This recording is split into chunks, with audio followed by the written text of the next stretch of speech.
Hello and welcome to the Bee Formless Flow Driven CEO podcast, where we are reshaping life, leadership, and business inside out. I am welcoming to the show this morning, for me this morning, but the afternoon for Ghazal Badiozamani. Welcome to the show.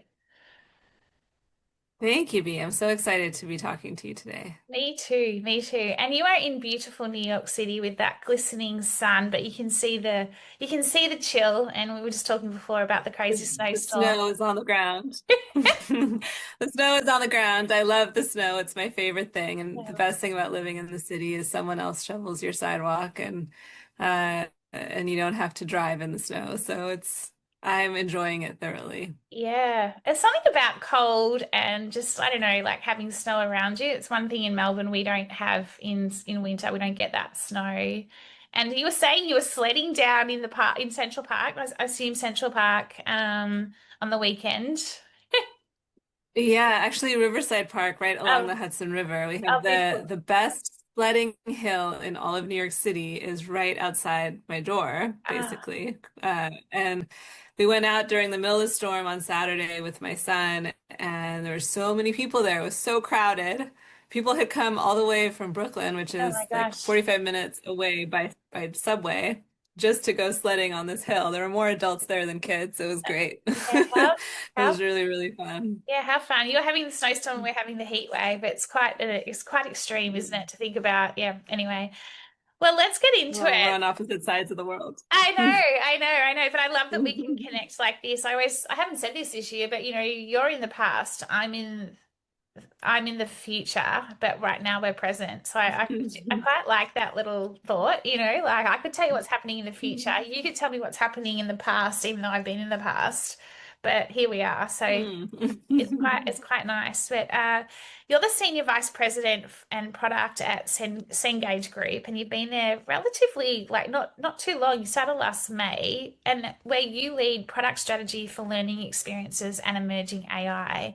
And you're focused on tools that enhance critical thinking rather than shortcut it. I'm really interested in talking about that and unpacking that. I think, given how rapidly fast the world is, there's this tendency to shortcut, but does it actually get us any further? Your approach aligns teams on outcomes, OKRs, ship value, and ethical AI guardrails, and you measure what actually moves learning. And previously, you served as the Chief Product Officer at Catch a Fire, and you founded Clearhead Advisory, where you advise mission-driven organizations across education, health, and tech. And then when you booked in for the pod and I asked you what's one unique insight or lived experience when it comes to life leadership and or business, you said, I believe that being adaptable is crucial. I've learned that the best leaders are those who embrace change and inspire others to do the same. I'm going to hand it over to you to tell us a bit about your journey. It's because you've had quite the Yeah, sure. success. Yeah. I'm looking forward to chatting with you, and I know that you like free-flowing conversation that goes into all avenues of life and work. So Yeah. happy to go in whatever direction you want. But just to give you a little bit of perspective or context, yeah, I lead product management at Cengage now. Our mission and our focus is to help students, whether it's in schools, in higher ed institutions, or in work certification or trade schools, to develop the skills that they need in order to have meaningful jobs and careers.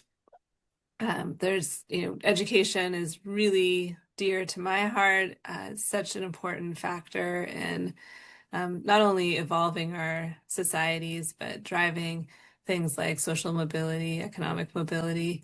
And it can be so life-changing. Yeah. It's so gratifying to be able to be a part of that really important journey with so many students. We serve about 89 million learners around the Wow. world. So it's a real privilege to Yeah. be interacting with so many wonderful minds. Yeah. I love it the way you Before call it Cengage is wonderful lines. Yeah. Before Cengage, I worked at a couple B2B SaaS platforms, and also spent a good bit of time at a company called Elsevier, which does academic publishing. I've also done investing. I was part of a venture fund at Kleiner Perkins, and we invested into clean tech companies. So I helped start two clean technology companies way back when.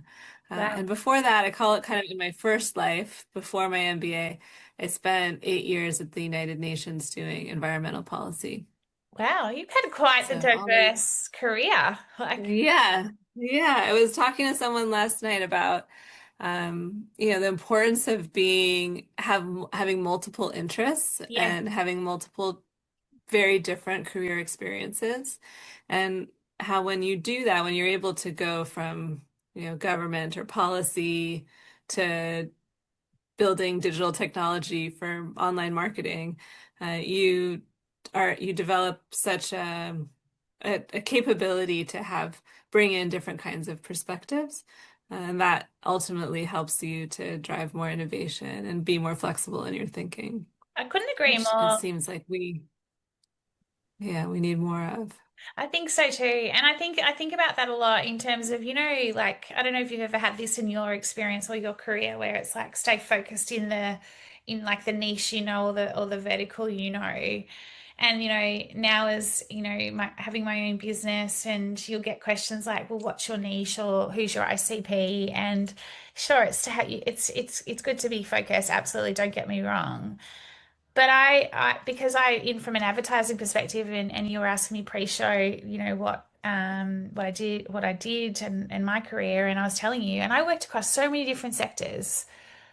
And so I have this ability to adapt and go across the different sectors because of that, like you say, the different perspectives. And it's back to, having those multiple interests. But I think you can apply the learning and the perspective, from one sector, if you like, to another, and still get focused in that sector, if that makes sense. And it sounds like, given the diverse career you've had, like, do you agree? Do you agree that it's, you know, Yeah, yeah, absolutely. And I think it becomes even more important in this as technology evolves. mm, There's so much conversation around AI and what does AI mean and what does it mean to excel in something with AI?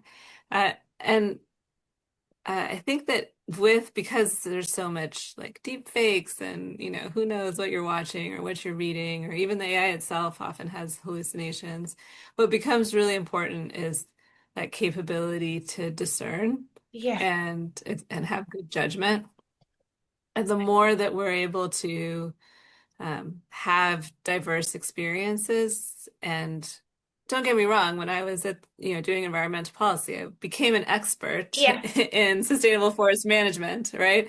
And then, moved on to become an expert in yeah, marketing platforms and in research platforms and now in education technology.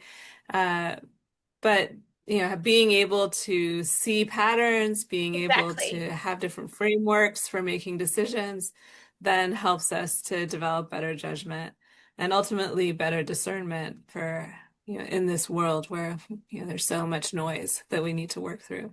Yeah. And do you see that I guess, the younger generations entering into their careers?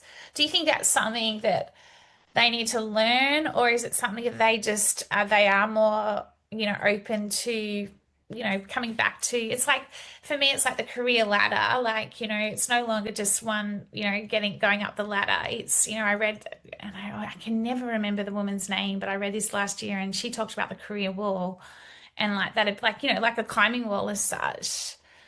Like, do you think there's still, this, I guess, pressure, if you like, or just this kind of linear thinking about a career? Or do you think the younger generations are getting more that it can be, it is about a wall, and having that diverse career? Mhm. Yeah, it's a really good question.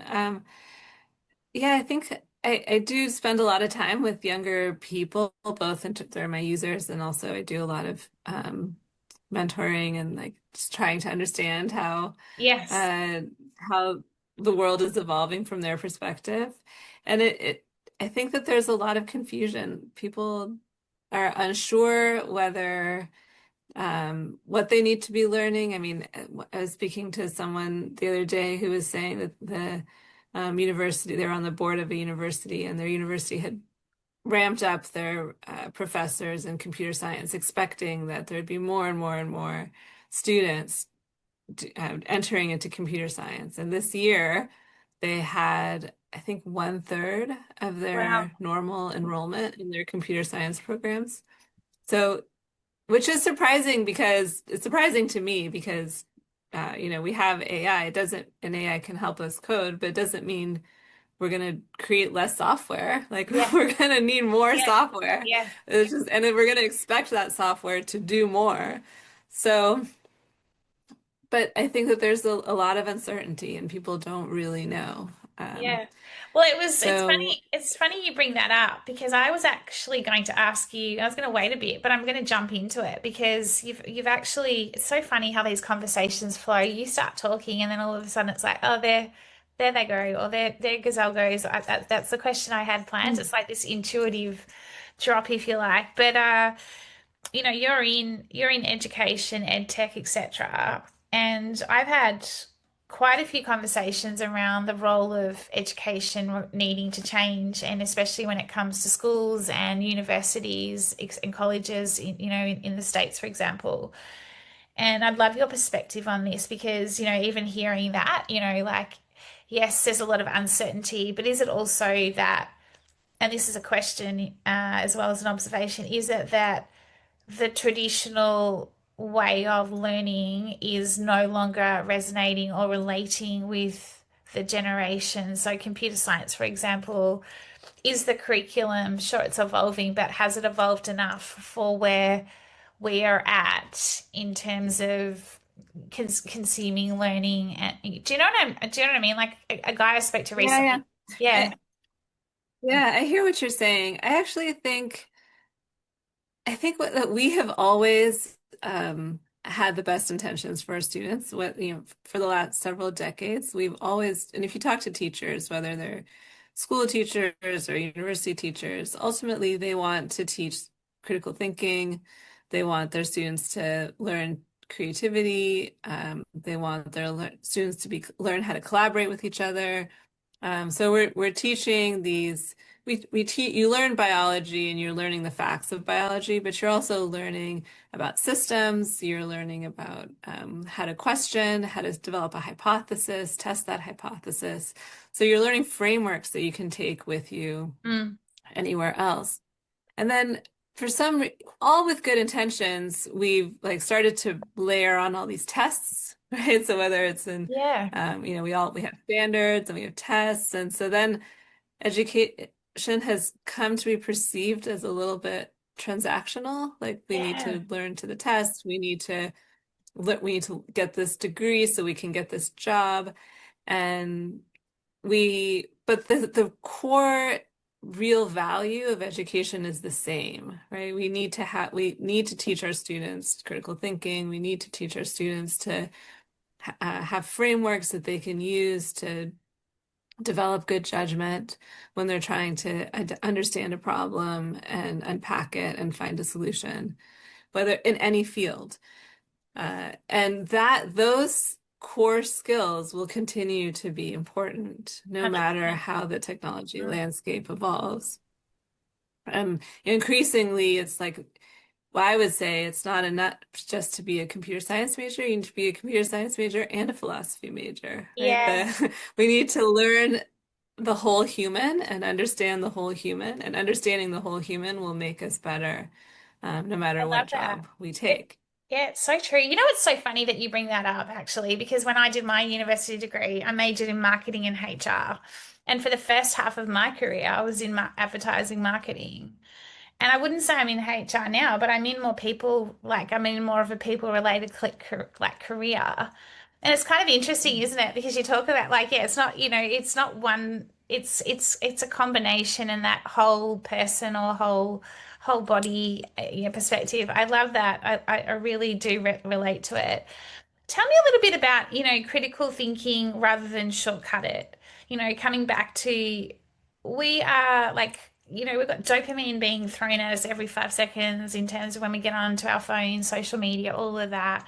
There is this tendency to, everything is so fast. And I don't know about you, about this year is feeling energetically already faster. And, everyone's talking about the year of the horse, the fire horse, and, it's coming in 2 weeks and it's movement and momentum. Yeah, I'd love to understand, how you enhance critical thinking rather than shortcut it in today's world, and what are you seeing as the challenges in order to do that as well? Yeah, I mean, from a school perspective or an education perspective, we're seeing more and more of instructors kind of pulling back and rethinking how they approach learning and testing. Gen AI has made it so easy for students to just get the answer, Yeah. and but the point is not the answer. The point is learning how to think in order to get to an answer. Mm.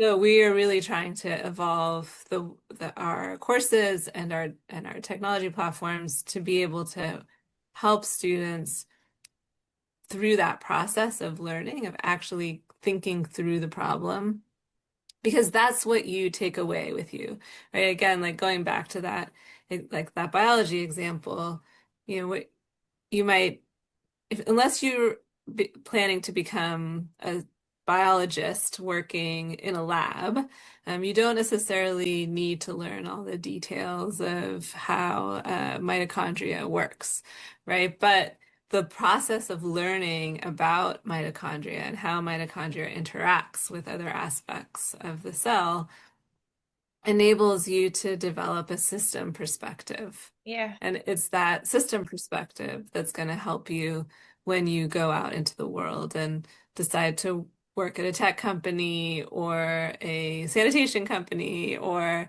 an electric company, like any other type of solution that you go out and try to deliver. So it's trying to bring the focus back to those core fundamentals and the learning process rather than just the getting to the answer. Yeah, it's really fascinating, isn't it? And if you look at what, roles are going to be more important than ever, I mean, we're 2026 and you see 2030, critical thinking is right up there. It's like one of the biggest, requirements, if you like.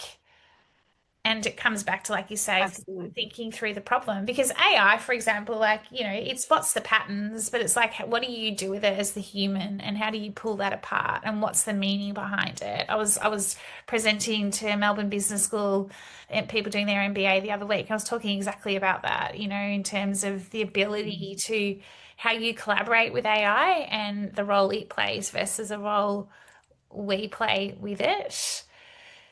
Yeah, it's really interesting. Yeah, there's been a lot of really interesting research around how AI, when used as an enabler, can take high performers and make them even higher performing. Yeah. Whereas when AI is used as a replacement for work or replacement for thinking, it actually brings the performance down. So, because we stop thinking, we turn off Yeah. our brains, we just Yeah. accept whatever comes, and we just write that down as the answer, right? So and the studies have been done with like finance professionals, with all different kinds of roles. And those people who are using AI in a way that is like a thought partner or just a tool to summarize or a tool to organize, are able to move faster, to make decisions faster. But those people that just hand over the thinking to the AI end up actually learning less and ultimately performing more poorly than they Yeah, would have otherwise. I agree. And It's I really think that, interesting. yeah, it really is. And I think that's the big watch out, isn't it? In terms of like, especially with, Mhm. it's so interesting. I want to switch it up a bit, Gazelle. I want to talk a bit about you and your career. You're a mum, and then, talking about high performing, right? Did you like in terms of how did you juggle it all? How did you do it all? Like you've been hugely successful, talking about all the various roles you've had, as well as, you've done VC, you've had clear head advisory. Sorry, my dog really needs to go outside. No, that's okay. That's totally fine. Um, Oh, how cute. mhm. Is that a big He loves what the sort of breed snow. is what sort of breed? He's a Bernedoodle. Oh, He's half Bernese Mountain Dog and oh half my Poodle. oh my God, how cute. I was like, because I thought that he was big. Yeah, that's so cute. I've got a whippet and he loves your breed. But no, where I was going Oh, with nice. yeah, where I was going with this is just from a career perspective and, I guess mum is like family and then, work. It's not easy, right? And, I still look at it now and think there's still challenges there. And it was funny, I was talking to somebody myself the other day and I tried to have children, I can't. And that was a conversation. I was being interviewed and it was about just, career versus family and trying to do it all. How did you do it all? Like, how have you been able to do what you've done? Yeah, I'm sorry to hear you weren't able to have children, No, even though thank you. you wanted to. Uh, Yeah.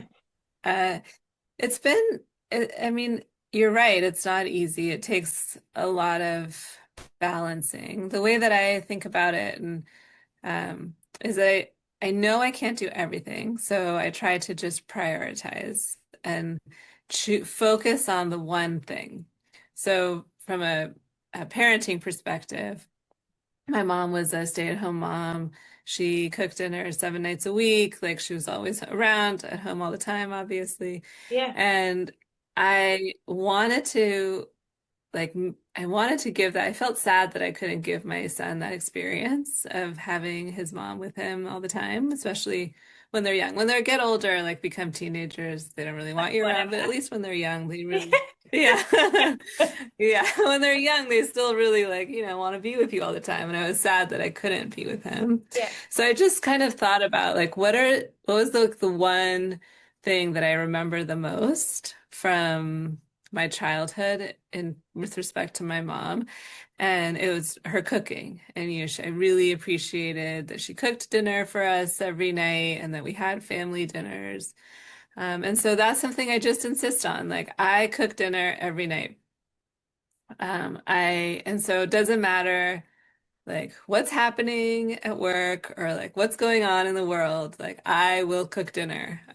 So I've been in situations where, I have my CEO wants to talk to me at 5:30 or 6 o'clock, and I just tell him, okay, let's talk, but I'm going to be cooking because I'm Yeah. committed to cooking dinner for Yeah. my Yeah. child. So, Yeah. I'll talk to you while I'm making the stew and it'll be fine. You'll just hear a little clanking in the background.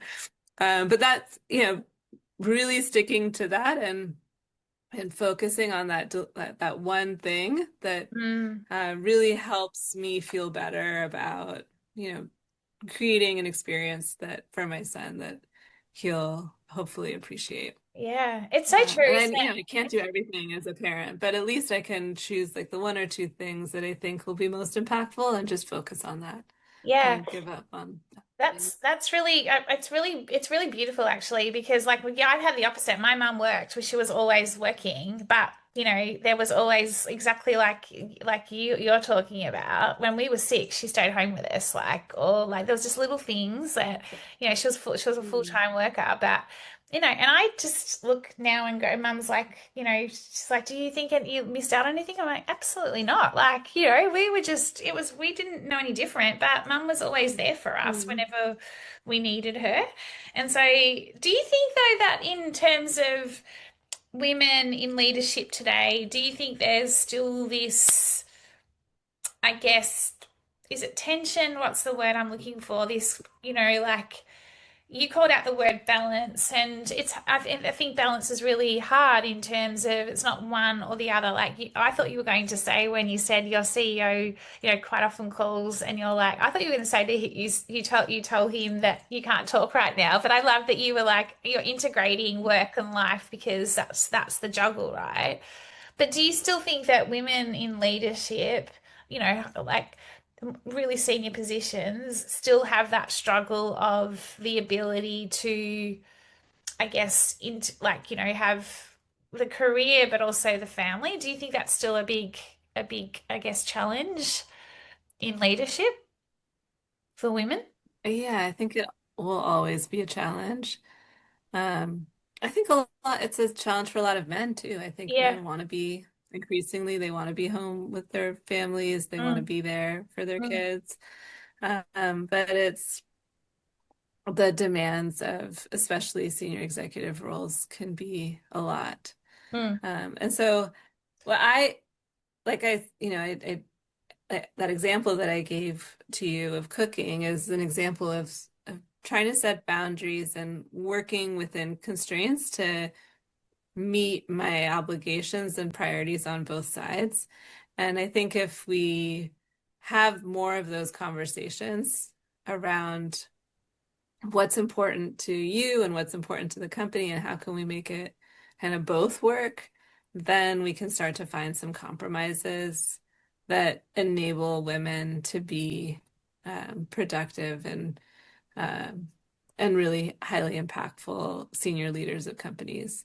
I Yeah. think, but it's up to the one level above, whether if you're in the C-suite, the board, or if you're, at my level, the C-suite, it's up to them to recognize the value of compromising in that way, Yeah. and in order to enable people to do the job, right? It's so true. And if you have very sort of fixed mindset about the way things should be, and you're very rigid about times or rules or travel or all these things that are challenging for parents, um, then you lose out on a lot of great talent. Yeah, I agree. I couldn't agree more. It comes now to a couple of final questions for you. And this comes back to mission and purpose, right? And in terms of, that I think a business or from a C-suite, leadership needs to have a very clear purpose and mission, and the people need to be at the heart of it, coming back to what you were talking around earlier around whole people. And I think that you can apply that, biology scales in a business as well, like a living, breathing system. Do you know what I mean? Like, I think everything you're talking about there. You have founded Clearhead Advisory and you advise mission-driven organizations. Tell us a little bit about the mission and how you came about to be focusing on that, mission-driven. Is that something that you've always been, you know, I guess focused on that, that mission driven, the need for purpose in an organization, especially when it comes across education, health, and tech? Yeah, it's something that's just very core to me. Growing up, I was, always had conversations with my parents around, what does it mean to be a good person? What does it mean to be a good citizen, a good participant in the community? And so really, there's always this strong value placed on doing good, being ethical, being responsible. And so that translates for me into a desire to work towards a mission, towards a purpose that I find meaningful and motivating and inspiring. And I think that's true for everyone. I mean, no one wants to do work that is not beneficial in some way, right? We all have an intrinsic desire to help the people around us and to be part of a community and to feel connected to the world around us. So the more that we can articulate and lean into a mission that's real and meaningful, the more inspired we can be, and the more flexible and adaptable we become for change. Yeah. So I see that I do a lot of transformation work. In my current role, I'm doing a lot of transformation work. I've done it in lots of my prior roles. Uh, and it's, change is really hard. If you're used to Yes. working in one way, it's really hard to think about doing it a new way. And but if you are focused on a mission, then you're much more likely to accept the change. Mm. right? We're doing this because it's the right thing to do. We all agree on the end goal. Yeah. And this is the right, this is, we're going to try this new path towards, because we think it's going to get us to that end goal faster, Yeah. better, more productively. Yeah. Well, it So yeah, interconnects we talked everyone. about, Mm. yeah, we talked about flexibility and adaptivity, right? Especially now with new technology and new business models and new consumer behavior. Everything's changing all the time, as you said, at Mm. a much more rapid pace Mm. this year than any Mm. other. Yeah. But really focusing in on that core mission helps us to manage all that change and feel positive about it. Yeah, I agree. And I think that, any business or, organization that doesn't have the mission, it's like, what are you aiming for? And then how are you getting your people around it, even yourself? Because, for me, it's the mission of the business, but it's also like, what's your purpose or what's your mission also? And then how do you connect the two? So understanding, well, if for example, Gazelle, you have your purpose or mission in life, and then how does that then interconnect or relate to the mission of the company? I think we've got to work more on that, and especially this year in particular, and as we go forward, because there is so much crazy stuff happening in the world.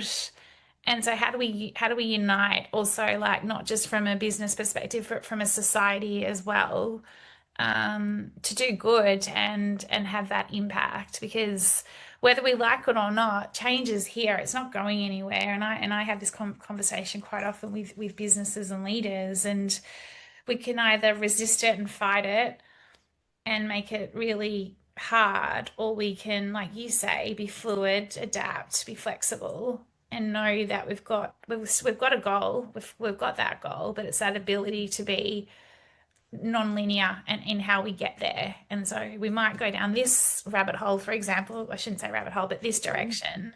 Mhm. But we might need to pivot again and go a different direction. But it does not mean we're not still focused on that goal or that mission. Absolutely. So we have a goal, we have a mission, we have principles that we abide by, Yeah. and then we can be and then we can experiment Yeah. and we can learn through experimentation and figure out the right path. Yeah. And that's true whether we're organizing, like developing an organization structure, developing a process, developing a new product, developing a new business model. It's all the same, right? You keep a very strong focus on a mission, that the value that you want to deliver, the outcome you want to deliver. You set some core principles of, how you're going to behave, Yeah. and then you experiment until you get there. Yeah, I love it. I haven't asked this question this year yet, but I'm going to ask it as your final question. It's generally been of what's one piece of advice or some words of wisdom, but it's Friday, so I'm shaking it up and going with the flow. What's the one thing that you're looking forward to this year, in terms of 2026? I'm not thinking about it from oh gosh, there's just so much happening in the world. But what are you, whether it's from a leadership, life, or business perspective, what's one thing that or one thing you're hopeful about this year? Oh, there's so much to be hopeful about this year. I came into 2026 feeling really excited, and really positive about the like all the things that I feel are going to unfold. It feels like it's going to be a good year. Yeah, At my company, like I said, we've gone through a lot of change. We're making a lot of change, but I really feel like we're starting to develop momentum. We're starting to really see the fruits of that labor, and I think that's only going to accelerate over the course of this year. And then personally, my son is going to become the same height as me this year. He's on track.